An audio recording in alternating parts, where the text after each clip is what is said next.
নমস্কার and welcome to notebook. আমি গার্গী এবং very very good morning to everyone. সকলকে অনেক অনেক সুপ্রভাত। সারাদিনটা আশা করছি খুব ভালো কাটুক তোমাদের। আজকে আমরা 22 আর 23শে মে 2023-এর কারেন্ট অ্যাফেয়ার্স নিয়ে চলে এসেছি। তোমরা একটু জয়েন করে যাও। অনেকটা যদিও আজকে 29শে মে, প্রায় মে মাসটাও শেষ হতে গেল আমাদের সামনে, এবং তাও আমরা আজকে 22 আর 23শে মের কারেন্ট অ্যাফেয়ার্স ডিসকাস করবো এবং আশা করছি খুব তাড়াতাড়ি কিন্তু আমরা কভার আপও করে দেবো। ঠিক আছে, চলো আজকের ফার্স্ট কোয়েশ্চেন ডিসকাস করে নিই। সেটা হচ্ছে গুরুত্বপূর্ণ একটা প্রশ্ন। How many years old handmade paper making art of Tawang has been received by KVIC? KVIC মানে তোমরা বুঝতেই পারছো, Khadi and village industries commission, government of ইন্ডিয়ার একটি কমিশন, Khadi and village industries commission recently কত বছরের পুরানো handmade paper making of Tawang, Arunachal প্রদেশের তাওয়াং জেলার হ্যান্ডমেড পেপার মেকিং, কত বছরের পুরানো হ্যান্ডমেড পেপার মেকিংকে রিসেন্টলি রিগেন করার উদ্দেশ্যে কেভিআইসি কমিটেড। তো হাজার বছরের পুরানো ওল্ড হেরিটেজ, সেটা হচ্ছে যেটাকে পেপার মেকিংটাকে নাম হচ্ছে Monpa handmade paper of Arunachal Pradesh. Monpa handmade paper of Arunachal Pradesh, যেটা মেনলি অরুণাচল প্রদেশের তাওয়ান কেন্দ্রস্থ সেই একটা হেরিটেজ আর্ট। সেটা বহুদিন আগে থেকে যদি আমরা দেখি, art of making Monpa handmade paper, এটা প্রায় হাজার বছরের পুরানো এবং গ্র্যাজুয়ালি এটা খুব ইম্পর্টেন্ট এবং লোকাল লোকজনের একটা ইকোনমিক সোর্স হয়ে উঠেছিল লোকাল কাস্টমস অনুযায়ী, কালচার অনুযায়ী অরুণাচল প্রদেশের তাওয়াংয়ে। এমন একটা সময় এসেছিল যে প্রত্যেক বাড়িতে কিন্তু তাওয়াংয়ের প্রত্যেকটি বাড়ির লোকজন কিন্তু এই মনপা হ্যান্ডমেড পেপার তৈরির সাথে যুক্ত এবং তাদের আর্নিং লাইভলিহুড কিন্তু প্রচুর পরিমাণে এর উপর ডিপেন্ড করত। কিন্তু যাই হোক, ধীরে ধীরে ধীরে ধীরে বিগত 100 বছরে যদি আমরা দেখি, এটা কোথাও না কোথাও বিলুপ্তির পথে। তো এই অ্যানশিয়েন্ট আর্টকে রিভাইভ করার দায়িত্ব রিসেন্টলি কেভিআইসি নিয়েছে এবং দেখা যাক, আশা করছি খুব তাড়াতাড়ি এটাকেও কেভিআইসি রিগেন করতে পারবে পুরনো মর্যাদাকে। ছবি তোমরা দেখে নিও, পেপার মেকিং এর বিভিন্ন ছবি আছে, তো ওই জন্য আমি আলাদা করে দিইনি। মনপা হ্যান্ডমেড পেপার, এটাই হচ্ছে মেনলি এই পেপারটার নাম। এটা একটা ফাইন টেক্সচার্ড হ্যান্ডমেড পেপার, যেটাকে যদি লোকাল ল্যাঙ্গুয়েজে বলো, লোকাল ডায়ালেক্টে বলা হয় মনসুগু। লোকাল ডায়ালেক্টে, যেটা অরুণাচল প্রদেশের তাওয়াংয়ের যে ট্রাইব আছে, আদিবাসী গোষ্ঠী আছে, তাদের যে ভাইব্রেন্ট কালচার সেটাকে রিপ্রেজেন্ট করে। এর একটা বিশাল রিলিজিয়াস সিগনিফিকেন্সও আছে এই পেপারগুলোর, কারণ মনে করা হয় এই পেপারগুলোর উপরেই কিন্তু বুদ্ধিস্ট স্ক্রিপচার্স এবং হিমসগুলো মোনাস্ট্রিতে লেখা হতো। এই মনপা হ্যান্ডমেড পেপারটা কি দিয়ে তৈরি করা হয়? Bark of a local tree called Shugusheng, যেটার মেডিসিনাল ভ্যালু আছে। লোকাল একটা গাছ পাওয়া যায় ওদের ওখানে, সেটাকে বলা হয় সুগুসেং। এই সুগুসেং এর ডালপালা দিয়ে কিন্তু এই পেপারটা তৈরি হয়। এই গাছটির কিন্তু মেডিসিনাল ভ্যালু আছে। ঠিক আছে, এটা গেল ওভারঅল পেপারটা সম্পর্কে। এটাকে রিভাইভ করার দায়িত্ব কে নিয়েছে? KVIC, Khadi and village industries commission. এটা স্ট্যাটিউটারি এবং apex body under MSME ministry, Khadi village industries within India. 1957 সালে এর গঠন, মুম্বাই হেডকোয়ার্টার। বর্তমানে কেভিআইসি চেয়ারম্যান হচ্ছেন মনোজ কুমার। নেক্সট প্রশ্নে চলে যাই। When has international tea day been celebrated recently? বর্তমানে দাঁড়িয়ে চায়ের গুরুত্ব কি সেটা তোমরা সবাই জানো। তো এই চায়ের গুরুত্বকে প্রত্যেক বছর আমরা সেলিব্রেট করি 21শে মে, এবং এর পিছনে বিশাল হিস্ট্রি আছে। মেনলি বুঝতেই পারছো, চায়ের গুরুত্ব, মানুষের মধ্যে সচেতনতা, যাতে আরো বেশি ভালো প্রোডাকশন হয়, সাস্টেইনেবল প্রোডাকশন হয়, সেই উদ্দেশ্যেই দিনটাকে অবজার্ভ করা। প্রত্যেক দিন চায়ের গুরুত্ব কতটা আমরা সবাই জানি এবং মনে করা হয় সারা বিশ্বে পার ডে প্রায় 2 বিলিয়ন কাপ চা কনজিউম করা হয়ে থাকে। প্রায় সারা বিশ্বে প্রায় 50টা কান্ট্রিতে চা উৎপাদন হয় এবং বহু মানুষের রুটি রোজগার কিন্তু এই চা বা টি ইন্ডাস্ট্রিজ এর সাথে যুক্ত, বিশেষ করে ডেভেলপিং কান্ট্রিজ গুলোতে। ইউনাইটেড নেশন জেনারেল অ্যাসেম্বলির তরফ থেকে 21শে মেকে ইন্টারন্যাশনাল টি ডে হিসেবে প্রথমবার ঘোষণা করা হয়েছিল 2019 সালে। এবং এটা বুঝতেই পারছো চায়ের গুরুত্ব কতটা, সেটাকে সেলিব্রেট করা, অ্যাওয়ারনেস রেজ করা এবং চা ইন্ডাস্ট্রি বর্তমানে যে যে প্রবলেমস গুলো ফেস করে সেইগুলোকে যাতে সমাধান করা যায়, সেই কারণেই এই দিনটার অবজারভেন্স। 2005 সালে টি প্রডিউসিং কান্ট্রিগুলো একসাথে এসেছিল ইন্টারন্যাশনাল টি ডে ঘোষণা মানে সেলিব্রেট করতে, এবং এর মধ্যে যে কান্ট্রিগুলো ছিল তারা হচ্ছে Sri Lanka, Nepal, Indonesia, Kenya, Malaysia, Uganda. এবং প্রথম তাহলে এই কটা দেশ মিলেই ইন্টারন্যাশনাল টি ডে সেলিব্রেট করা শুরু করে 2005-এ।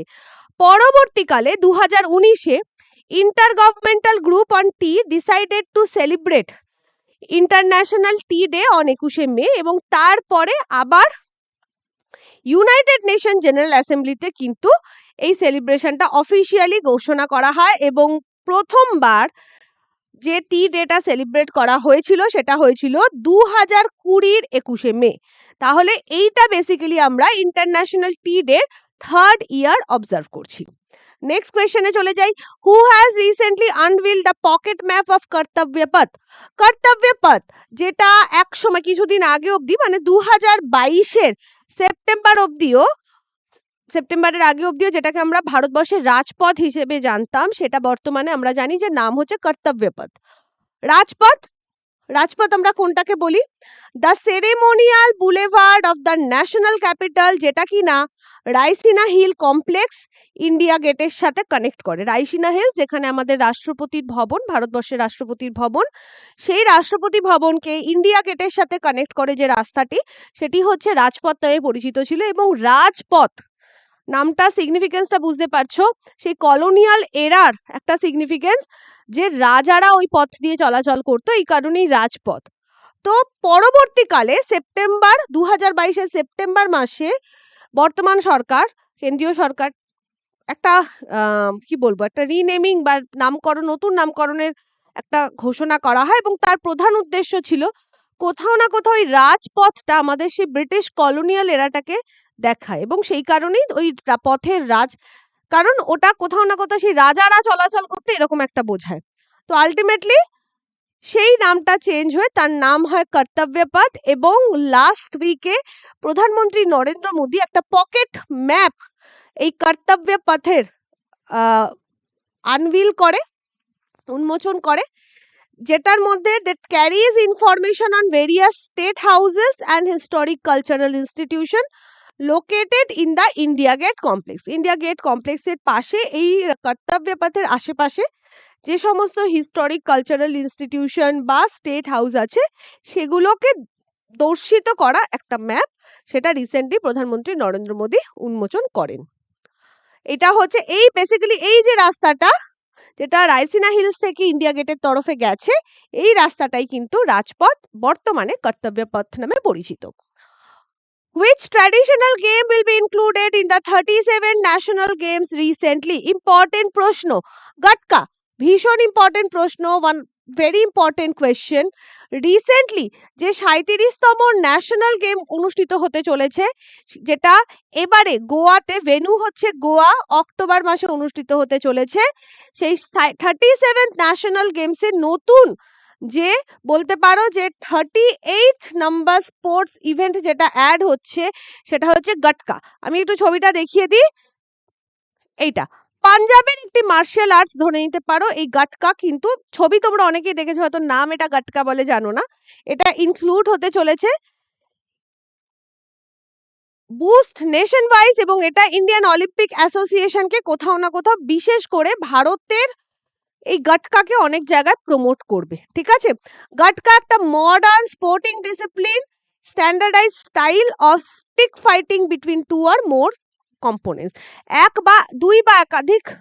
দুয়ের অধিক মানুষের মধ্যে লাঠি নিয়ে মারামারি, সেটাই বেসিক্যালি গটকা। এইটা হচ্ছে 37 ন্যাশনাল গেমে, তাহলে একটা নতুন স্পোর্ট অ্যাড হতে চলছে। যদি 36 ন্যাশনাল গেমসে আমরা চলে যাই, সেইখানে আমরা দেখব, যেটা 2022-এই অনুষ্ঠিত হয়েছিল, সেখানে আমরা দেখব টোটাল 37টা স্পোর্টস ইভেন্ট ছিল এবং 37টা স্পোর্টস ইভেন্টের মধ্যে 5খানা কিন্তু নতুন ইভেন্ট ছিল। সেগুলো কি কি? Mallakhamb, Yogasana, skateboarding, golf and soft tennis. তাহলে 36তে 5টা নতুন অ্যাড হয়েছিল আর 37তে কিন্তু একটা, যেটা হচ্ছে গটকা, অ্যাড হলো। Recently, NASA has partnered with which technology company for geospatial foundation model? Just one liner হিসেবে মনে রেখো, রিসেন্টলি IBM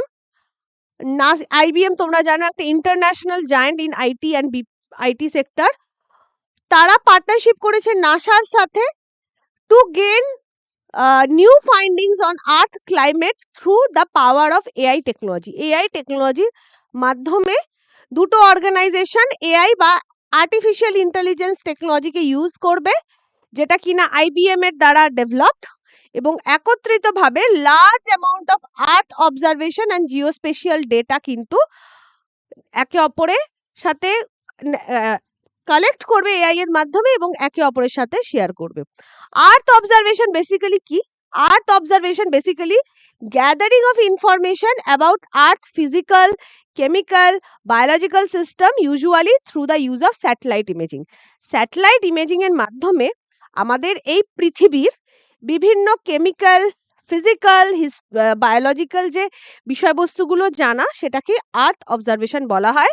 এটা রিসেন্টলি IBM এবং নাসা পার্টনারশিপ করেছে, যে IBM এর আর্টিফিশিয়াল টেকনোলজি ইউজ করে এই গ্যাদারিংটা যাতে আরো অনেক বেশি হয়। Who has recently become the first Indian player to score a century in Test, T20, One-Day International and IPL in a single year? ভীষণ ইম্পর্টেন্ট প্রশ্ন। প্রথম ভারতীয়, কোয়েশ্চেনটা মনে রেখো, সবাই জানো, সবাই এনাকে চেনো, শুভমান গিল, ভারতীয় টিমের প্লেয়ার এবং বর্তমানে গুজরাট টাইটান্সের one of the leading cricketer বলতে পারো। তো শুভমান গিল প্রথম ভারতীয় হলো যিনি কিনা এক বছরে সেঞ্চুরি করেছে, T20-তেও সেঞ্চুরি করেছে, টেস্ট ম্যাচেও সেঞ্চুরি করেছে, ওয়ান ডে ইন্টারন্যাশনাল সেঞ্চুরি করেছে এবং IPL এর ম্যাচেও সেঞ্চুরি করেছে ইন আ সিঙ্গল ইয়ার। ঠিক আছে? How many gold medals have been won by India in the recent South Asian Youth Table Tennis Championship 2023? এটা ওয়ান লাইনার হিসেবে মনে রেখো। রিসেন্টলি যে south Asian youth table tennis championship অনুষ্ঠিত হলো, যেটা কিনা আমাদের ভারতবর্ষে অনুষ্ঠিত হয়েছে, যেখানে কিনা রিমার্কেবল ট্যালেন্ট, ডিটারমিনেশন আমরা দেখেছি এবং ইন্ডিয়ান কন্টিনজেন্টের দারুণ পারফরমেন্স, সেইটায় যেটা ইটানগরে অনুষ্ঠিত হয়েছে 14 থেকে 17 মে। বলো, সিটি অফ ইটানগর কোন রাজ্যে অবস্থিত? কমেন্ট করে জানিও। ঠিক আছে? 3 দিনের 14 থেকে 17 3 দিনের ইন্টারন্যাশনাল স্পোর্টস ইভেন্ট, যেখানে প্রায় 6টা দেশ থেকে, সাউথ এশিয়া 6টা দেশ অংশগ্রহণ করেছিল এবং 100-রও বেশি অ্যাথলিট পার্টিসিপেট করেছিল, এবং আমাদের ভারতবর্ষের ল মিনিস্টার নিজে ওখানে এটার উদ্বোধন করেছিলেন। ওখানে ভারতীয় কন্টিনেন্ট কিন্তু 16টা গোল্ড মেডেল জিতেছে। ঠিক আছে? এটা এই ইভেন্টটা একত্রিতভাবে Asian table tennis union and table tennis federation of India একসাথে কিন্তু অর্গানাইজ করেছে। Next, who has been appointed as a minister of state in the union ministry of health and family welfare? Important প্রশ্ন, এটাও important প্রশ্ন। Recently আমরা দেখেছি যে কিরণ রিজিজু, যিনি বেসিক্যালি আগে ল মিনিস্টার ছিলেন, ওনাকে ওনার ল মিনিস্টারের পোর্টফোলিও থেকে সরিয়ে মিনিস্ট্রি অফ আর্ট সায়েন্সের চার্জ দেওয়া হয় এবং ল মিনিস্ট্রির পোর্টফোলিও দেওয়া হয় অর্জুন রাম মেঘওয়ালকে, এবং একইভাবে SP সিং বাঘেল কে union ministry of health and family ওয়েলফেয়ারের স্টেট মিনিস্টারের চার্জ দেওয়া হয়। ঠিক আছে? রিসেন্টলি একটা বিগ ক্যাবিনেট রিসাফল হয়েছে এবং সেখানে আমরা দেখেছি minister of state law and justice SP Singh Baghel কিন্তু হয়েছে। ঠিক আছে? আচ্ছা, এবার আরেকটা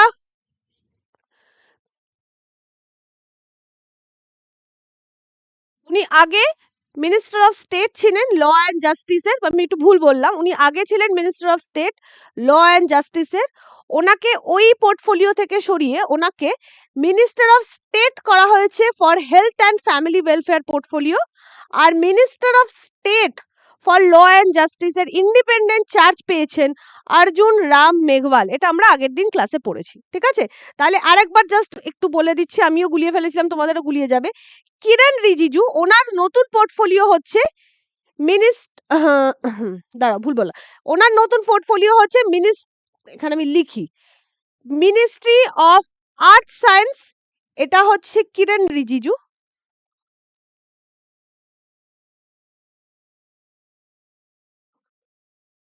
বর্তমানে ইনি হচ্ছেন Kiren Rijiju, ministry of art science, যেটা law minister of state for law and justice. আমি কালার চেঞ্জ করে দিই তাহলে তোমাদের বুঝতে সুবিধা হবে।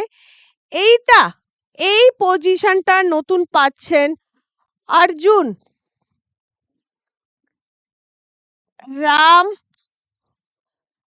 মেঘওয়াল।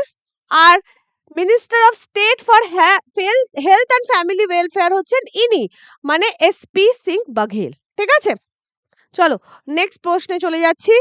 নেক্সট কোয়েশ্চেন হচ্ছে recently BSNL has tied up with which company to set up 4G network in India. Just জেনে রাখো প্রশ্নটা, যে এখন যখন বিভিন্ন প্রাইভেট কোম্পানিগুলো আমরা দেখছি যে ভারতে 5G নেটওয়ার্ক লঞ্চ করছে, সেখানে আমাদের ইন্ডিয়ান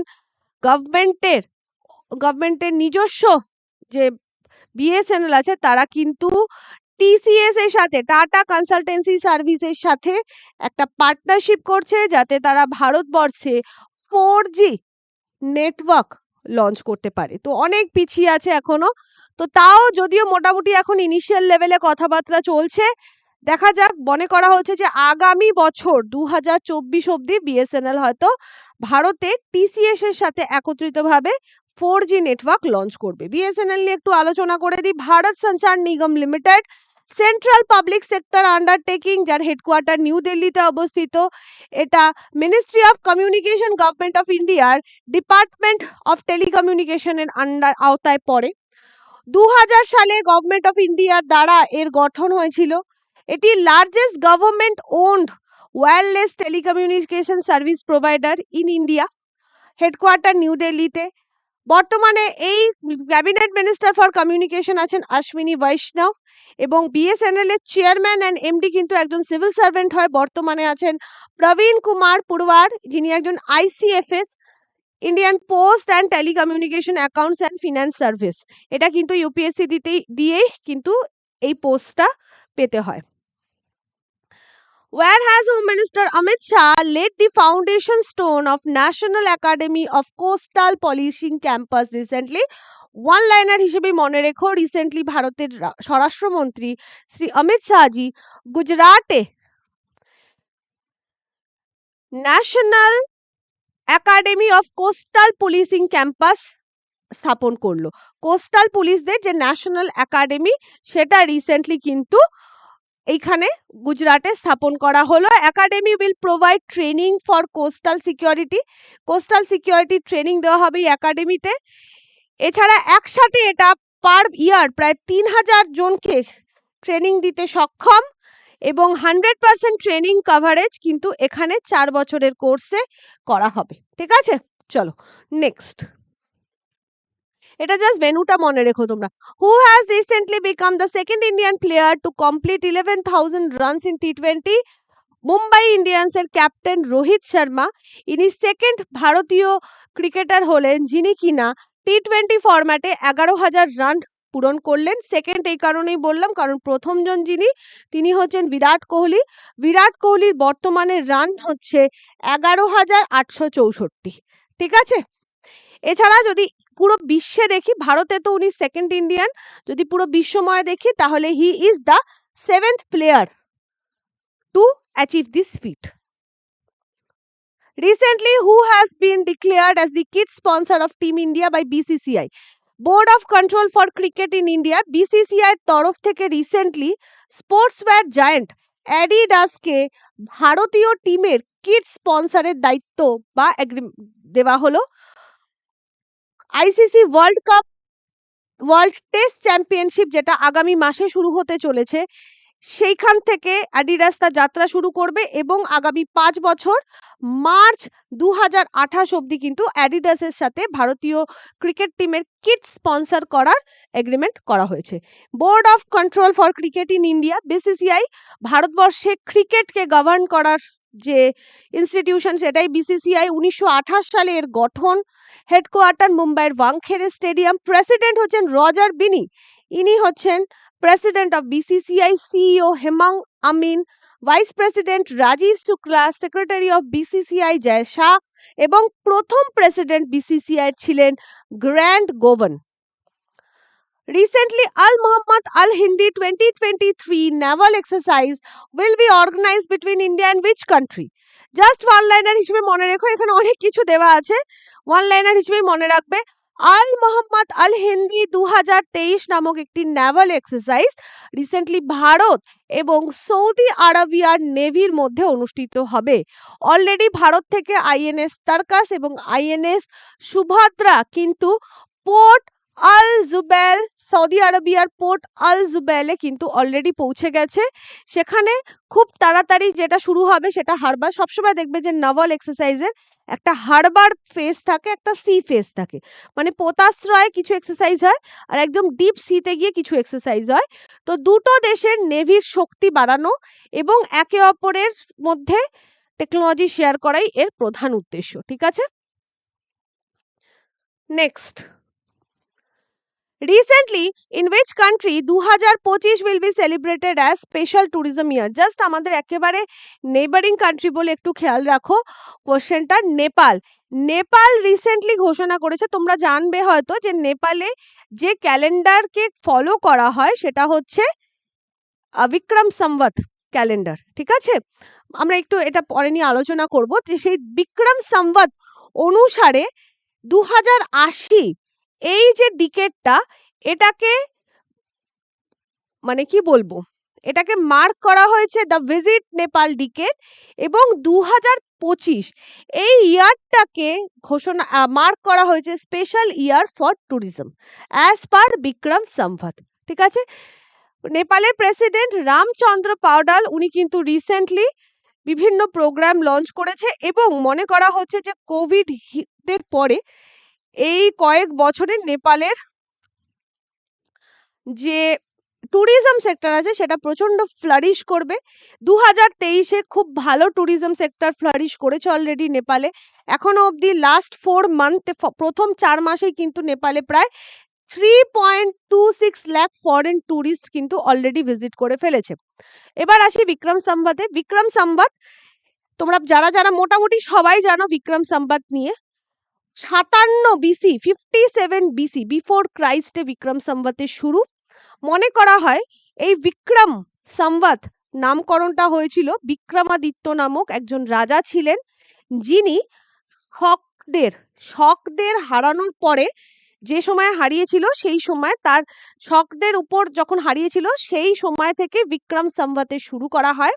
তবে বিভিন্ন হিস্টোরিয়ানস আছে তারা, তবে এই বিক্রম বলে যিনি রাজা ছিলেন তিনি অ্যাকচুয়ালি কোন রাজ্যের ছিলেন বা কি সেগুলো প্রপারলি জানা যায়নি, বা এটা নিয়ে বিভিন্ন মতামত আছে। যেমন ভিনসেন্ট স্মিথ বা ডক্টর আর ভান্ডারকার, ওনারা মনে করেন যে এই বিক্রম অ্যাকচুয়ালি হচ্ছেন চন্দ্রগুপ্ত দ্বিতীয় বা দ্বিতীয় চন্দ্রগুপ্ত, যাকে আমরা বিক্রমাদিত্য নামেও জানি। এবং উনি এই বিক্রমাদিত্য থেকে বিক্রম, এবং উনি পরবর্তীকালে এই বিক্রম সম্বতের সূচনা করেন। তো এরকম বিভিন্ন জিনিস আছে। তো এই বিক্রম সম্বতই হচ্ছে অফিসিয়াল ক্যালেন্ডার অফ নেপাল। এই বিক্রম সম্বত এছাড়া আমাদের বিভিন্ন রাজ্যে, আমাদের দেশেও বিভিন্ন রাজ্যে কিন্তু বিক্রম সম্বত সেলিব্রেশন হয়, যেমন গুজরাট, মহারাষ্ট্র, এখানে দিওয়ালির পরবর্তী দিন যেটা, সেখান থেকে বিক্রম সম্বত শুরু হয়। তো আমাদের ভারতবর্ষেও বিভিন্ন রাজ্যে কিন্তু বিক্রম সম্বত দেখা হয়। তো আমরা জানলাম যে নেপালের অফিসিয়াল যে ক্যালেন্ডার সেটা বিক্রম সম্বত। তোমাদের কাছে প্রশ্ন রইল, হোয়াট ইজ আমাদের ভারতবর্ষে অফিসিয়াল ক্যালেন্ডার কোন সম্বতকে বা কোন এরাকে ফলো করে? এটা কমেন্ট করে তোমরা জানাবে। Recently which country's Mount Etna volcano has erupted once again? এটা ইম্পর্টেন্ট প্রশ্ন না, এটা জাস্ট একটু জিওগ্রাফির টাচ দেওয়ার জন্য তোমাদের বললাম। মাউন্ট এটনা, যেটা কিনা ইউরোপের মোস্ট অ্যাক্টিভ ভলক্যানো, আবারও রিসেন্টলি কিন্তু তার থেকে অগ্নুৎপাত শুরু হয়েছে। মাউন্ট এটনা এটা মেনলি ইউরোপের ইতালিতে অবস্থিত, ঠিক আছে। Which state has recently become the first state in the country to provide free air travel to pilgrims? Important প্রশ্ন। ভারতবর্ষের মধ্যে প্রথম রাজ্য যারা কিনা পিলগ্রিমসদের, যারা তীর্থযাত্রী থাকেন তাদেরকে ফ্রি এয়ার ট্রাভেলের সুযোগ সুবিধা দিচ্ছে মধ্যপ্রদেশ। মধ্যপ্রদেশ রিসেন্টলি মধ্যপ্রদেশে মুখ্যমন্ত্রী তীর্থ দর্শন যোজনা, অ্যাকচুয়ালি এই যোজনাটার ঘোষণা হয়েছিল 2012 সালে। এই যোজনার আন্ডারে 60 বয়স্করা যারা কিনা তীর্থযাত্রা করতে চান তাদেরকে রিসেন্টলি কিন্তু ফ্রিতে এয়ার ট্রাভেল করানো হবে। রিসেন্টলি 32 জন সিনিয়র সিটিজেনকে নিয়ে একটি প্লেন কিন্তু প্রয়াগরাজের উদ্দেশ্যে অলরেডি রওনা হয়েছে এবং মুখ্যমন্ত্রী শিবরাজ সিং চৌহান নিজে ওখানে উপস্থিত ছিলেন রাজাভোজ এয়ারপোর্টে এবং প্রত্যেক পিলগ্রিম 32 জনের প্রত্যেকের সাথে উনি পার্সোনালি দেখা করেন এবং ওনাদের কিন্তু মানে এই যাত্রার ওনার সাথী ছিলেন মুখ্যমন্ত্রী নিজে। তো প্রথম রাজ্য যারা কিনা ফ্রি এয়ার ট্রাভেল দিল পিলগ্রিমসদের সেটা হচ্ছে Madhya Pradesh. Recently, Prime Minister Modi has been awarded with the highest honor of which country? Fiji. Fiji দেশটি তোমরা জানো এটা সাউথ প্যাসিফিক ওশনে অবস্থিত একটি দেশ। বহুবার দেখিয়েছি, আচ্ছা আমি আর ম্যাপ দেখাচ্ছি না। ক্যাপিটাল লার্জেস্ট সিটি সুবা, প্রেসিডেন্ট হচ্ছেন উইলিয়াম ক্যাটোনিভিয়ার, প্রধানমন্ত্রী হচ্ছেন সিটিভেনি রাবুকা, কারেন্সি হচ্ছে ফিজিয়ান ডলার। রিসেন্টলি এই প্রধানমন্ত্রী, ফিজির প্রধানমন্ত্রী কিন্তু companion of the order of Fiji, এটা হচ্ছে ফিজির হাই সিভিলিয়ান অ্যাওয়ার্ড, এটা কিন্তু ভারতীয় প্রধানমন্ত্রী শ্রী নরেন্দ্র মোদীকে প্রদান করেছেন। লাস্ট প্রশ্ন আজকের, when has international biodiversity day been celebrated recently? আমরা রিসেন্টলি কোন দিন ইন্টারন্যাশনাল বায়োডাইভার্সিটি ডে অবজার্ভ করেছি বা সেলিব্রেট করেছি? সেটা হচ্ছে 22শে মে। ইউনাইটেড নেশনস 22শে মে প্রত্যেক বছর ইন্টারন্যাশনাল বায়োডাইভার্সিটি ডে অবজার্ভ করে এবং বর্তমান সময়ে দাঁড়িয়ে বায়োডাইভার্সিটি কি এটা নিয়ে তোমাদের বলার আর অপেক্ষা রাখে না এবং এর গুরুত্ব কতটা সেটাও বলার অপেক্ষা রাখে না। তো বেসিক্যালি এই দিনটা অবজার্ভ করার প্রধান কারণ হচ্ছে যে, একটু বলে দিই কেন হঠাৎ করে এটা অবজার্ভ করা হলো। এই তার জন্য আমাদের ফিরে যেতে হবে 1992 সালে ব্রাজিলের রিও ডি জেনেরিও, যেখানে কিনা United Nations conference on environment and development অনুষ্ঠিত হচ্ছে, যেটাকে কমনলি আর্থ সামিট বলা হয়। এই 1992 সালে ব্রাজিলের রিও ডি জেনেরিওতে আর্থ সামিট চলছে এবং সেখানে বিভিন্ন দেশ একটা কনসার্ন জানায় যে বায়োডাইভার্সিটি বা জীব বৈচিত্র্য কোথাও না কোথাও ইন ডেঞ্জার। তো তারপরেই এটা নিয়ে আলোচনা শুরু হয় এবং আলটিমেটলি 1992 সালের 22শে মে ওই আর্থ সামিটের যারা যারা উপস্থিত ছিলেন তার মধ্যেই বহু দেশ একত্রিত হয় এবং তারা convention on biological diversity adopt করে। 22শে মে এই অ্যাডপশনটা হয়েছিল বলে 22শে মে এই ইন্টারন্যাশনাল বায়োডাইভার্সিটি ডে অবজার্ভ করা হয়। 2023 সালের ইন্টারন্যাশনাল বায়োডাইভার্সিটি ডের যেটা থিম সেটা হচ্ছে from agreement to action, build back biodiversity. ঠিক আছে, চলো এবার তোমাদের জন্য প্রশ্ন, যেহেতু এটা একটা রেকর্ডেড ক্লাস, কাইন্ডলি এই কোয়েশ্চেনটার আনসার কমেন্ট সেকশনে দিও। হু has recently written a book titled the golden years? Golden years নামক একটি বই রিসেন্টলি কে লিখেছেন? সো কমেন্ট সেকশনে অবশ্যই তোমাদের উত্তরের অপেক্ষায় থাকবো। Thank you to everyone. আজকের ক্লাস এখানেই শেষ করছি। ক্লাসের পিডিএফ ক্লাসের পরে টেলিগ্রাম চ্যানেলে পেয়ে যাবে। টেলিগ্রাম চ্যানেলের লিঙ্ক ভিডিও ডেসক্রিপশনে দেওয়া আছে। এছাড়া আমাদের 2024 WBCS এর ব্যাচ চলছে। যদি কোর্সের লিঙ্ক চাও অ্যাপের লিঙ্ক চাও, সেখানে অ্যাপে তোমরা ফ্রিতে সমস্ত সাবজেক্টের স্টাডি মেটেরিয়াল পেয়ে যাবে, তাহলেও ভিডিও ডেসক্রিপশনে দেখে নিও। আর কোনো এক্সট্রা ইনফরমেশন হলে এই নাম্বারে ফোন করে নিও। Thank you. আবারও সকলকে গুড মর্নিং। সারা দিনটা তোমাদের খুব খুব খুব ভালো কাটুক। নমস্কার।